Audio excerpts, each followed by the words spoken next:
네, 우리 오늘 수요일입니다. 인사하고 오늘 시편 강의 시작할 텐데 인사하겠습니다. 안녕하십니까. 네, 오늘은 시편 88편. 네. 예, 88편으로 돌아왔습니다. 벌써 시편이 절반이 넘어갔죠? 맞죠. 맞습니다. 8이 16이니까 그렇죠. 네. 훨씬 넘어갔어요. 그래서 네. 시편 강의를 오프라인으로 시작했었는데 지금은 온라인으로도 꽤 그쵸. 했습니다. 네. 그래서 속히 교회에서 시편 강의를 성도님들과 함께 할 수 있는 그런 날이 도래했으면 좋겠습니다. 맞습니다. 네, 시편 끝나기 전에. 네네. 예, 오늘은 88편을 다룰 텐데 전사님 오늘 시편 88편은 표제어나 이런 것들이 있나요? 네, 뭐라고 되어 표제어가 있고요. 그 시편 88편은 이제 고라자손의 시가 이제 있는데 그 중에서 맨 마지막 마지막 시로 알려져 있습니다. 예. 그리고 이제 표제어의 특징 중에는 이제 그 표제어에 보시면 좀 알기 어려운 말들이 있거든요. 마할라드 안노 이렇게 되어 있어요. 예. 네네. 근데 이거를 찾아보니까 네. 이게 이제 그 병의 노래. 질병.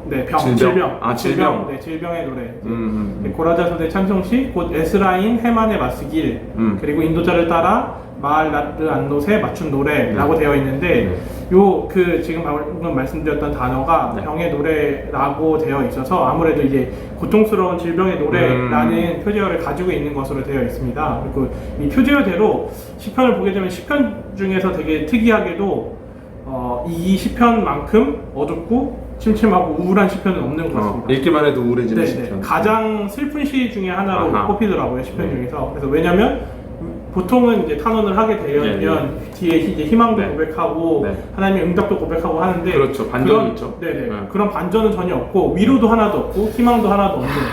그래서 이 시편을 두고 마틴 루터는 영혼의 이제 겨울의 풍경을 묘사하고 있는 것을 나타낸다라고 이야기를 하고 있더라고요. 네, 뭐 마르바더니 얘기했던 영혼의 밤, 그쵸. 이런 게 밤이 이제 새벽에 안 오는. 그렇죠. 그렇죠. 여기 중간에 보면 새벽이 오는데 새벽에 오는데도 소망이 없어. 희망이 없습니다.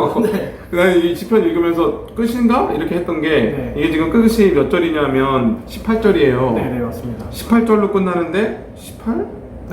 이렇게 18절? 이렇게 하면서 지금 또 19절이 있어야 될 것 같은데 18절에서 끝이 나버리고 방금 저의 농담 이해하신 분들은 좀 인생에 깊이가 있는 그러면서 읽으면서 저 좀 밝은 성격인데 읽으면서 우울증에 걸릴 것 같은 생각이 들 만큼 좀 절망으로 시작해서 절망으로 끝나는 그런 시였어요. 그래서 좀 굉장히 저는 이 시편을 왜 이렇게 적었을까 고라자손이 좀 의아했던 그런 시편입니다.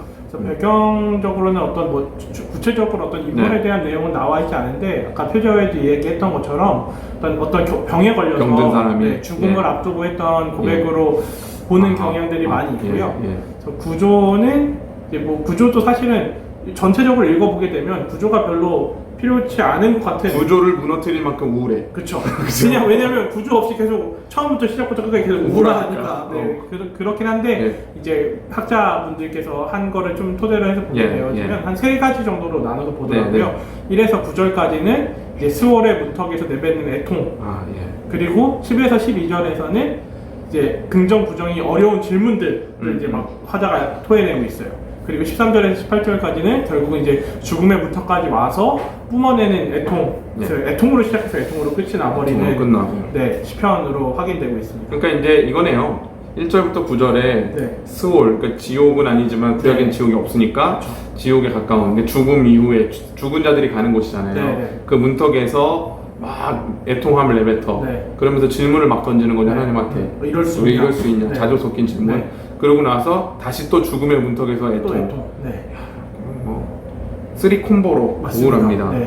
그럼 좀 본문을 좀 들여다보면서 저는 또 이게 본문을 좀 묵상하면서 좀 은혜가 되는 지점이 있었어요. 처음에는 한 번 읽었을 때는 우울했는데 두 번째 읽었을 때는 아주 묘한 어떤 느낌이 있고 세 번째 읽었을 때는 좀 은혜가 되더라고요. 그래서 그런 부분들을 좀 현근 전사님도 있을 텐데 같이 나누는 그런 내용을 좀 살펴보겠습니다. 1, 2절에 보면 이제 주야로 밤낮으로 부르짖고 있어요. 하나님 앞에 귀결해 달라고. 우리가 어떤 고통 중에 있을 때 기도하러 나오죠. 하나님 앞에 기도하러 나옵니다. 근데 우리가 좀 기억해야 될 것은 아주 상상을 초월하는 고통 중에 있으면 기도가 잘 안 나온다는 거예요. 그렇죠. 기도도 할 만한 힘이 있고 나아질 기미와 소망이 있을 때 하는 행동이라는 거, 네. 보통 사람들에게. 맞습니다. 그 때문에 시편 기자가 지금 거의 죽기 직전에, 보통 이제 아픈 사람들이 병고 나오기 힘든 이유가요. 네. 아프면 일단 신경질과 짜증이 많아집니다. 그렇죠. 그러니까 주변 사람들이 받아내기가 굉장히 힘들어요. 맞습니다. 긴 병에 장사가 장사가 없습니다. 네. 그래서 부모님에 대한 효심이 있어도 병이 길게 가는 부모님들 모시는 거 쉽지 않아요. 맞습니다. 그리고 또 뭐 치매 오시고 그러면 또 힘든데 네. 지금 주야로 부르짖고 있다. 네. 어쨌든 이 시인은 믿음을 갖고 있는 것 같아요. 네. 그렇죠? 이제 3절 4절에 보니까 이제 시인이 당하는 고통이 뭔지 네. 그 수월에 가까운 고통들에 대해서 이제 나옵니다. 근데 시인이 지금 몸도 아픈 것 같긴 한데 영혼의 재난이 가득하다 이렇게 표현을 해요. 3절에. 네. 그러니까 수월이 죽은 자가 가는 곳이잖아요. 네. 지옥 개념은 없지만 4절에서 보니까 무덤에 내려가는 자 같이 됐다. 이렇게 하는 거 보니 제 표현은 이겁니다. 너무 힘들면 울 힘도 없고 기력이 없어서 네. 몸과 영혼이 생각마저도 바닥에 붙어서 땅 밑으로 꺼질 것 같은 그런 느낌이 들 때가 그렇죠. 있어요. 네네. 뭐 우울증이 오거나 아니면 정신적인 정말 충격을 경험하거나 그런 어려움들을 겪은 사람들이 나는 거의 막 바닥으로 꺼질 것 같다. 네. 몸이 힘들거나 기력이 없으면 그런 얘기들을 하잖아요. 맞습니다. 그럼 그런 상태인 것 같아요. 영적 침체가 이 정도 영적 침체가 없다. 네. 거의 기도할 수 없을 정도. 그렇죠. 그런 느낌이 지금 3절, 4절에서 들고 네. 5절에서 보니까 이제 좀 관계적인 거. 죽은 자 중에서도 버림을 받았다. 그리고 또 무덤에 누운 자 같이. 근데 여기서 죽임을 당해서 이렇게 돼 있는데 이게 원어적으로 보면 살해됐다는 뜻이거든요. 그렇죠. 자기는 살해당해갖고 무덤에 누운 자처럼 됐다. 네. 근데 진짜 이제 이게 왜 영혼의 재난인지 표현이 이렇게 나옵니다. 5절에 주님이 나를 기억하시지 않는 것 같다. 네. 주의 손에서 끊어진 것 같다. 이렇게.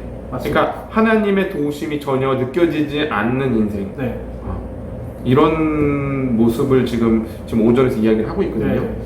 좀 어떻습니까? 이 5절 정도까지 저는 이제 처음에 묵상하면서 네, 제일 네. 먼저 들었던 생각이 뭐였냐면 지금 5절까지 목사님 말씀하셨던 내용들을 토대로 생각해 보면 결국은 이 시편의 저자의 고백, 화자의 고백은 뭐였냐면 하나님 때문에 내 인생이 망했다라는 걸 고백하고 있잖아요. 네. 근데 저는 되게 좀 저한테 은혜가 됐던 포인트는 보통의 사람들은 누군가에게 배신을 당하고 누군가에게 실망을 하게 되면 그 사람 안 보잖아요. 그렇죠. 안 보고 그냥 아예 다른 길로 가버리거나 하는데 화자의 고백이 은혜가 되는 거는 하나님한테 버림을 받았는데 그 버림을 받았다는 고백을 하나님께 하고 있는 게 참 의미가 있었던 것 같아요. 맞아요. 네네. 네. 그게 9절에 이제 결국 나는 주님 앞에 두 손을 들고 기도할 뿐. 네. 그래서 완전한 항복을 의미하잖아요. 두 손을 맞습니다. 든다는 네. 거는. 근데 사실은 이렇게 손 들고 싶지 않거든요. 하나님 그렇죠. 앞에. 네. 왜냐하면 6절, 7절에도 보니까 주님은 깊은 웅덩이와 어둡고 음침한 곳에 나를 내버려 두시고 네. 7절에 보면 이 모든 게 사실 지금 이 화자는 주님의 진노가 자기를 누르고 있다고 생각해요. 맞습니다. 주님의 파도가 자기를 압도하는 것 같이. 이게 파도 속에 휘말려 보면 서핑하는 사람들이 제가 네. 서핑을 할 줄 모릅니다. 할 줄 모르는데 네. 이렇게 서핑이나 이런 것들을 제가 옛날에 한번 무슨 서핑 관련된 영화를 봤는데 네. 파도가 무서운 게 파도가 고가 높을수록 네. 있잖아요. 이게 서핑하다 뒤로 뒤집히면 네. 그 높이만큼 바닥으로 떨어진대요. 파도 파도 밑으로, 그러니까 바다 밑으로. 바다 안으로. 그만큼 내려가서 네. 밑에는 모래랑 그런 뭐 여러 가지 해초랑 이런 네네. 것들이 다 같이 들고 일어난대요. 그래서 거기에 처박히면 못 나올 수도 그러니까 있대요. 못 나올 수도 있겠어요. 그래서 위험하다고 네. 하더라고요. 지금 제가 볼 때는 고장면이에요. 이게 완전히 꼬라 박혀갖고 네. 그냥 여기 물 요 정도 들어가서 호로록 하는 게 아니야. 그렇죠. 꼬라 박혀서 안에 있는 모래와 해초 막 이런 거에 다 엉켜갖고 그렇죠. 발목 잡힌 상태예요 지금. 그렇죠. 숨을 안 쉬어야 되는. 보드도 붙어 있고 보통 네. 묶어놓잖아요. 당연히 네. 보드 떨어지면 안 되고. 지금 그러니까 그냥 죽을 상황입니다. 근데 네. 그게 주님 때문에 그쵸. 주님이 자기를 이렇게 했다라는 거예요. 네. 그리고 8절에 보니까 친구들, 아는 사람들도 다 다 자기한테 떠났다. 배신하고. 그러면서 저 이게 가슴 너무 아팠어요. 아프고 힘들고 고난당하고 친구들도 다 떠났는데 네. 사실 친구나 누구 한 명이라도 옆에 있으면 좀 낫거든요. 네. 근데 모든 사람이 다 떨어져 나가고 이런 자기 인식이 있는 거예요. 그들에게 가증한 존재가 되게 하셨다 이랬는데 맞습니다. 그래서 가증한 역겨운이에요. 네, 역겨운. 혐오스럽고 네. 역겨운. 어떻게 보면 이게 지금 시편 기자가 질병에 걸려 있는데 네. 좀 왜 옛날에는 질병이 뭐 역병이라고도 하고 그죠? 전염병 네. 아니면 뭐 나병 네. 이런 한센병이라고 하나요? 네. 그런 질병들을 겪을 때 사람들이 고대에는 그게 신으로부터 저주받았다고 네. 인식했잖아요. 맞죠. 저주를 받은 결과로 이렇게 됐다고 생각했기 때문에 아프고 고난당하는 사람들을 혐오했습니다. 그렇죠. 역겨워하고 그런 손가락질하고. 손가락질하고 네. 지금 그 상태예요. 그러니까 결국 자기는 빠져나갈 수 없는 곳이 빠져나갈 곳이 없는 상태, 사면 초가다 이런 거예요. 네. 그런데 지금 전사님이 얘기한 것처럼 9절에 주님 앞에 두 손을 들고 기도한다. 네. 몸도 상해서 눈도 지금 안 보이는 상태. 네. 그러면서 기도를 하고 있는 거예요.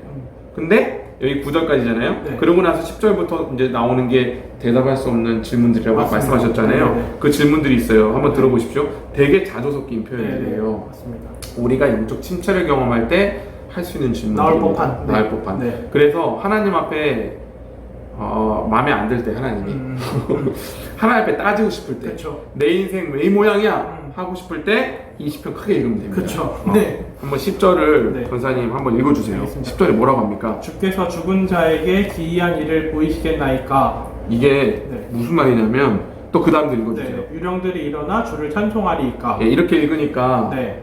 느낌이 안 오잖아요. 그쵸, 좀 멀게 느껴지죠. 이런 거예요. 주님, 저는 지금 이미 죽었어요. 죽었는데 뭔 기적이에요? 그쵸. 이런 거고요. 살았을 때 보여주셔야 돼요. 기적을. 난 지금 죽었어. 난 지금 끝났거든 인생이. 인생 망이야. 네. 인제는 기회가 없어요. 주님이 어떻게 해보려고 해도 지금 이거예요. 그쵸. 그 다음에 유령들이 일어나 주를 찬송하니까 이건 뭐냐면 귀신이 일어나서 나 귀신 같은 상태 지금. 그쵸. 나 지금 죽어서 또 돌아다니는 혼백 이런 유령인데 그런 사람 그런 존재가 주님을 찬양하겠냐고. 건강할 때 그치. 소리가 나올 때는 그나마 힘이 있을 때 그쵸. 했을 건데 지금 네. 주님은 나한테 그런 기회를 주시지 않았어. 네. 11절 한번 해보세요. 주의 인자하심을 무덤에서 주의 성실하심을 멸망 중에서 선포할 수 있으리이까. 그러니까 무덤에서 네. 그리고 멸망 멸망 중에서 뭔 주의 인자 그저 주님의 네. 사랑 주의 긍휼 이런 것도 내가 할 힘이 있고 살아 있어야 할 만하지 않겠느냐 네. 하면서 12절을 한번 흑암 중에서 주의 기적과 이즘의 땅에서 주의 공의를 알 수 있으리까. 흑암 중에서 네. 빛이 하나도 없는 데서 주의 기적, 기적. 이즘의 땅이라는 표현을 보십시오. 아주 네. 이거 되게 시적인 표현인데 공의, 주의 공의라는 거는 주님은 행한 대로 갚으시는 분. 네. 그리고 주님은 옳고 의로운 자를 반드시 포기하지 않고 네, 좌시하지 선처해 않으시고 주시는 분. 선처해 주시고 또 반드시 공의가 드러나게 하시는 분인데 지금 시인은 자기 인생에 당한 일, 겪은 네. 일, 그 주님 앞에 신앙을 붙들고 살았지만 끝까지 하나님의 공의를 본 적이 없는 거예요. 그렇죠. 그렇기 때문에 이즘의 땅이라고 합니다. 네. 왜냐하면 보통 뭘 잊지 말라고 하냐면 이스라엘 백성들에게 너희들을 출애굽하시고, 네. 그죠? 그렇죠. 너희들을 악한 자들에게서 구원하시는 그런 하나님을 잊지 말라고 맞습니다. 지금 네. 그렇게 권면을 해요, 보통. 그런데 지금 이즘의 땅. 네. 나는 지금 벌써 이즘의 땅에 들어가. 네. 하나님도 날 잊었고, 나도 하나님의 언약 잊었고, 그런 상황에서 지금 무슨 우리가 무슨 신원을 받을 수가 있냐, 하나님의 공의가 어떻게 행해지고 나는 어떻게 신원을 받을 수 있냐. 그렇죠. 그 얘기를 지금 하고 있는 거죠. 맞습니다. 우리가 요즘에 계시록 하고 있지만 거기 그 탄원하는 기도들이 나오잖아요. 네네. 그거에 대해서 하나님 응답하시잖아요. 네. 근데 지금 이 시인은 그런 경험을 못 하고 있는 네. 거예요. 지금 그런 상황에서 그 다음에 이제 보통 시편을 읽으면서는 이제 네. 이쯤 왔으면 이쯤 되면 이제 반전이 반전이 슬슬 일어나면서 나와줘야 된다. 오 주여 나의 구원의 하나님이여 내가 네. 주를 막 이렇게 나와야 돼. 네, 맞습니다. 지금까지 계속 그래 왔어요. 그렇죠. 네. 지금까지 단 한 번도 반전이 네. 없었던 적이 없어요. 네, 맞습니다. 근데 지금 13절에 보면 여호와여 오직 내가 주께 부르짖었사오니 아침에 나의 기도가 주의 앞에 이르리이다. 이거 뭐냐면 이제 기도하다가 아침이 된 거예요. 그쵸. 그죠? 네. 주님께 부르짖다가 아침까지 온 겁니다. 근데도 14절에 네. 여호와여 어찌하여 나의 영혼을 버리시며 어찌하여 주의 얼굴을 내게서 숨기시나이까. 얘기를 하고 이 있습니다. 아침의 힘상이 꼭 저희가 13절을 보게 되면 반전이 일어날 것 같잖아요. 아침이 되니까. 네, 아침이 이제 왔으니까 어두운 밤이 지나고 아침에 온 것처럼 느껴지지만 여전히 14절에는 다시 또 어두움으로 다시 이어지고 있습니다. 저는 시인이 영혼의 재난이라고 표현했던 게 왜 그런가 하면 주님이 외면하신다는 사실 때문인 것 같아요. 맞습니다. 이 지금 시인은 이 안에 큰 분노가 있어요. 하나님 내가 주님을 떠나지 않고 내 평생에 주님을 붙잡고 살았지 않았습니까? 내가 예수님을 아무리 큰 어려움 중에도 그렇죠. 떠나지 않았고 내가 정직하고 하나님 말씀에 어그러지지 않게 살려고 애를 썼는데 왜 이 모양입니까? 라는 거예요. 어떻게 보면 신실한 신앙을 갖고 있으면서도 이 땅에서 정말 어떻게 이런 일들이 나한테 계속 일어날까 하는 그런 어떤 의로운 심령이 상하는 상한 심령이 되는 어떤 신자들의 그런 탄원이며 또 외침일 것 같아요. 이거는 우리 어떤 신자들의 고백과도 비슷하다 이런 생각이 좀 들거든요. 좀 더 보면 15절에 저는 이것도 읽으면서 15절 가니까 이게 가면 갈수록 고구마예요. 맞아요. 한 절에 고구마를 하나씩 입에다가 꽉꽉 넣고 있어. 물 없이, 우유 없이 그냥. 우유 없이, 물 없이. 시인의 것도 호박 고구마 아니고 물고구마 아니고 밤고구마. 진짜. 시인의 고통이 15절에 보니까 어릴 적부터 시작됐대요. 맞습니다. 어릴 적부터 고난을 당하여 죽게 되었사오며 그 병이 어릴 적부터였던 것 같아요. 저는 이 부분에서 조금 인생 전체를 평생을 그렇게 고통당하다가 이제 죽음의 문턱까지 온 거예요. 시인은 이게 주님이 주신 형벌로 느껴지는 거예요. 되게 당황한 거죠. 맞습니다. 그러니까 여기서 보면 주께서 두렵게 하실 때에 당황하였나이다 이렇게 돼 있잖아요. 이게 참 내가 이렇게 고난당하고 한 번도 몸이 성한 적이 없고 평생을 고통당했는데 그럼에도 불구하고 마지막에 그게 주님께로부터 온 형벌처럼 느껴졌을 때 얼마나 절망스러웠을까. 얼마나 무너질까. 아들아, 딸아, 너가 이런 고통을 겪지만 내가 너를 안다. 내가 너를 보호하겠다. 이게 아니라 영혼이 지금 피폐한 거예요. 그런 상황에서도 주님이 날 붙드신다는 확신이 있는 게 아니라 주님 날 버리셨다고 생각이 드는 거예요. 참, 이거 보니까 이거 이중고다. 몸도 아프고 영혼도 지금 완전히 망가져 있고 지금 거의 우울증 걸린 상태. 어릴 적부터 아팠으면 아까 목사님 말씀하셨던 것처럼 이스라엘 사람들이 이 어떤 질병을 죄의 형벌로 인식했었다고 했잖아요. 사람들이 손가락질하고 떠났다고 했으니까 그 시간이 사실 엄청나게 긴 시간을 보내게 되는 거잖아요. 그렇죠. 그리고 사실은 어른이 되면 조금 더 죄를 지을 수 있는 가용 범위가 훨씬 넓어지지 않습니까? 그리고 어렸을 때는 사실은 범죄할 수 있는 과용 범위도 적은데 그때부터 이제 사람들한테 계속 손가락질을 받고 살았으니 얼마나 고통스러웠을까. 그리고 이해도 안 됐을 것 같아요. 하나님, 내가 아무리 큰 죄를 지었어도 이렇게까지 하셔야 되는 게 맞나 하는 그런 어떤 그 자주 섞인 계속해서의 억울함이 시편 기자에게 있었지 않았을까 하는 생각이 저는 여기까지 읽으면서 들었습니다. 그러니까 한마디로 저주받은 인생이죠. 나는 저주받았다 이렇게 하는 그 인식에서 빠져나올 수가 없는 거예요. 왜냐면 어렸을 때부터 그랬으니까. 갑자기 찾아온 고통도 아니야. 평생을 그리 살아왔고 그러면서도 반전이 없는 그런 상태여서 정말 이거는 진짜 정말 이렇게 시편이 이렇게 우울하고 슬플 수가 있나 싶습니다. 그러면서도 15절까지 읽었을 때 16, 17, 18절에 반전이 있기를 기대했잖아요. 기대했죠. 그러나 16절에 보니 주의 진노가 내게 넘치고 주의 두려움이 나를 끊었나이다. 17절 이런 일이 물같이 종일 나를 애우며 함께 나를 둘러쌌나이다. 여기서 물같이라고 하면 홍수. 홍수가 나면 모든 나무, 집, 자동차 이런 거 다 잠기는 걸 보잖아요. 빈틈없이. 물은 빈틈없이 다 들어가잖아요. 맞습니다. 고통이 빈틈없이 나를 둘러쌌다는 거예요. 지금 17절에. 얼마나 숨이 막힐까. 그렇죠? 그러면서 또 얘기해. 18절에 주는 내게서 사랑하는 자와 친구를 멀리 떠나게 하시며 내가 아는 자를 흑암에 두셨나이다. 이게 무슨 얘기냐면 내가 아는 자를 흑암에 뒀다는 게 무슨 뜻이냐면 흑암만이 내가 아는 자다. 그러니까 어둠만이 내 친구입니다. 이렇게 얘기를 하는 거거든요. 내 친구는 아무도 없고 어둠과 고통과 아픔만 내 친구다. 이렇게 얘기를 하면서 끝이 납니다. 지금 제가 이렇게 이 성경을 핸드폰으로 보고 있는데 이렇게 보면 이렇게 한 절씩 나오잖아요. 올리는데 안 나와. 더 있어야 될 것 같은데. 진짜 절망으로 시작해서 절망으로 끝나는 시. 반전 없고 어떤 응답도 없고 희망도 답답하게 시가 끝나는. 근데 저는 이 시를 쭉 읽으면서 아까 위로와 은혜가 됐다는 부분이 뭐냐면 오히려 반전이 일어났을 때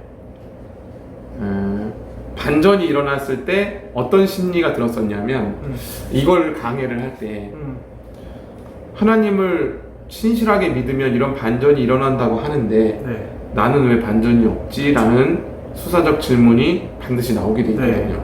그러니까 고통을 지금 이 시편처럼 18절까지 계속 지속되는 고통을 겪고 있는 성도들에게 반전이 있는 시편을 강의하기가 참 어려웠는데 맞습니다. 이 시편은 우리 신자들의 일생을 참 자세히 보여주는 시 같다. 맞습니다. 신자가 이 땅에서 살면서 당하는 답답함, 억울함, 고통, 지리멸렬함, 고통, 고난, 그 뭐 내용은 다르겠지만 이 시인처럼 질병 가운데 있을 수도 있고 경제적인 고통과 아픔일 수도 있고 관계적인 어려움일 수도 있고 죄 가운데 겪는 아픔일 수도 있는데 그것들이 지속되는 상태, 신자들에게 있는 그런 어떤 반전 없이 끝나는 반전은 없다. 이 시가 지금 그걸 말하는 게 아닌가 이렇게 생각이 들어서 좀 이상하게 묘하게 위로가 맞습니다.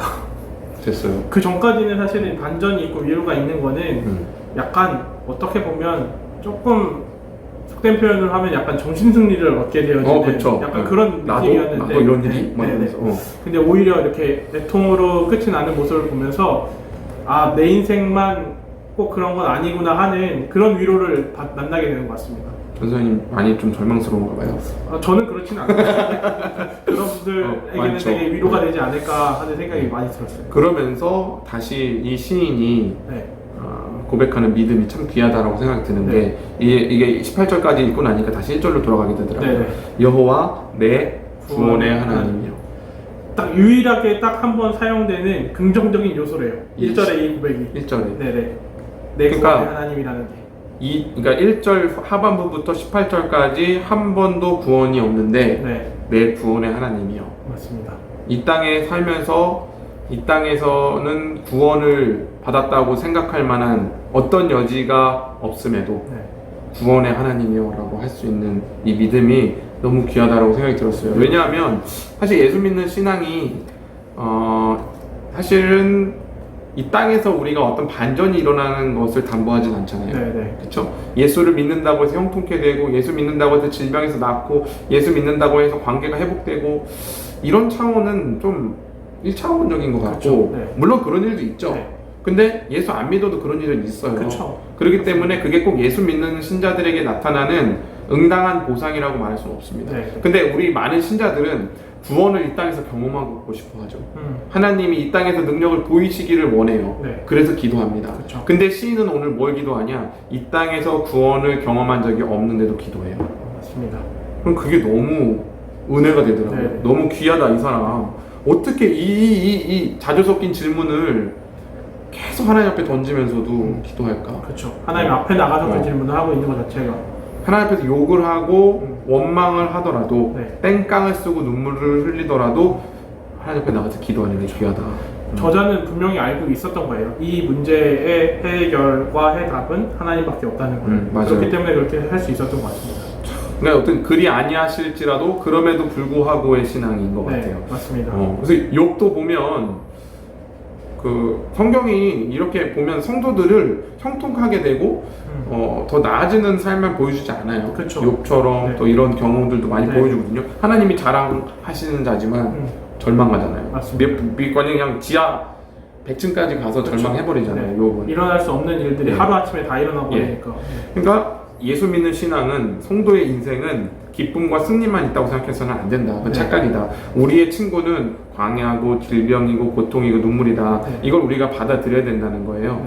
근데 저는 아까도 그냥 슬쩍 지나가긴 했는데 오늘 이 시편 강의 결론을 14절로 좀 맺고 싶어요. 14절로 한번 가보면 어찌 내 영혼을 버리시고 어찌 주의 얼굴을 내게서 숨기십니까? 라는 고백으로 가는데 이 고백은 전사님 딱 뭐가 떠오르십니까? 14절이요? 예. 어찌하여 나의 영혼을 버리시며 어찌하여 주의 얼굴을 예수님의 십자가상에서의 고백이 생각이 나요. 예수님께서 주의 얼굴을 자기에게 숨기신 거. 그러니까 하나님께서 예수님께 진노하시잖아요. 예수님이 죄가 되셨으니까 예수님에게 모든 진노를 쏟아부으신단 말이에요. 우리 모든 인류가 받아야 될 진노와 그 하나님의 심판을 예수님이 받아내시죠. 그렇기 때문에 그 순간만큼은 하나님이 가장 진노하시고 가장 미워하시고 가장 저주하시는 대상이 예수님이셨어요. 그러니까 그걸 받아내신 거예요. 어떻게 보면 우리는 그 사실이 하나가 소망인 거예요. 맞습니다. 이 땅에 살면서 아까 시편 기자가 1절에 내 구원의 하나님이여 라고 말한 게 그거거든요. 맞습니다. 자기의 인생은 한 번도 구원을 경험하지 못한 인생일지라도 나를 대신하여 모든 심판을 받아내신 예수 그리스도 때문에 나는 하나님을 구원자라고 부릅니다. 네. 이 고백이 나오는 거죠. 저는 그래서 하나님께서 우리가 어떤 고통과 어려움 가운데 있더라도 하나님이 선하시다는 거, 하나님이 거룩하시다는 거, 그리고 하나님은 긍휼히 우리를 바라보신다는 것을 잊지 않아야 된다는 것을 이 88편을 보면서 네. 좀 마음에 좀 다시 새겼던 것 같습니다. 저는 개인적으로 이제 시편을 보면서 이제 마지막으로 들었던 생각은 뭐냐면 이제 기질적으로 좀 일반적인 사람보다 우울한 사람들이잖아요. 네. 이런 사람들은 항상 제가 생각할 때는 마음이 어려운 것 같아요. 뭔가 신앙한다고 하면 희망적이어야 될 것 같고, 뭔가 밝아지고 나아지고 긍정적이어야만 할 것 같은 부담을 항상 갖고 있고, 우울은 질병이고 이 우울한 상태에서 벗어나야지만 구원이 있는 것처럼 이렇게 생각을 할 수 있는데, 이 시편이 이야기하고 있는 거는 꼭 그렇지만은 아니다. 꼭 그렇지만은 않다를 이야기하고 있는 것 같아서 굉장히 의미 있는 시편이 아닌가 하는 생각이 들었어요. 역시 상담심리 전공이라 네. 보는 관점이 깊이가 있네요. 되게 인사이트가 있는데요. 네. 그러니까 우울증 또는 정신적인 문제를 겪고 있고 천성적으로 뭐 우울증, 당치증 그렇죠. 뭐 이런 거 있잖아요. 기질적으로 네. 좀 이렇게 돼 있는 사람들을 어거지로 기뻐하라 아니면 뭐 밝아져라 이렇게 한다고 해서 그게 신앙이 좋아지는 게 아니다. 그렇죠. 그냥 그 모양으로 살아가더라도 신앙이 하나님 앞에 이렇게 오늘 시인처럼 아주 충만할 수 있다. 하나님 앞으로 얼마든지 나아갈 수 있다. 아주 좋습니다. 그러니까 예수 그리스도를 목사님이 잘 얘기하시는 건데 예수 그리스도를 더 잘 믿을 수 있는 환경도 없고 예수 그리스도를 더 잘 믿기에 어려운 환경도 없다. 이 사실을 기억하면서 오늘도 이 시편에서 좀 은혜를 누리고 오늘 하루를 열심으로 또 묵묵히 하나님이 없는 것 같은 소망이 없는 것 같은 내게는 구원이 없는 것 같은 이 하루를 구원의 하나님이여 라고 부르면서 마무리하시기를 예수 그리스도 이름으로 축원합니다. 아멘. 오늘 시편 이 정도로 마칠 수 있도록 하겠습니다. 인사드리겠습니다. 감사합니다.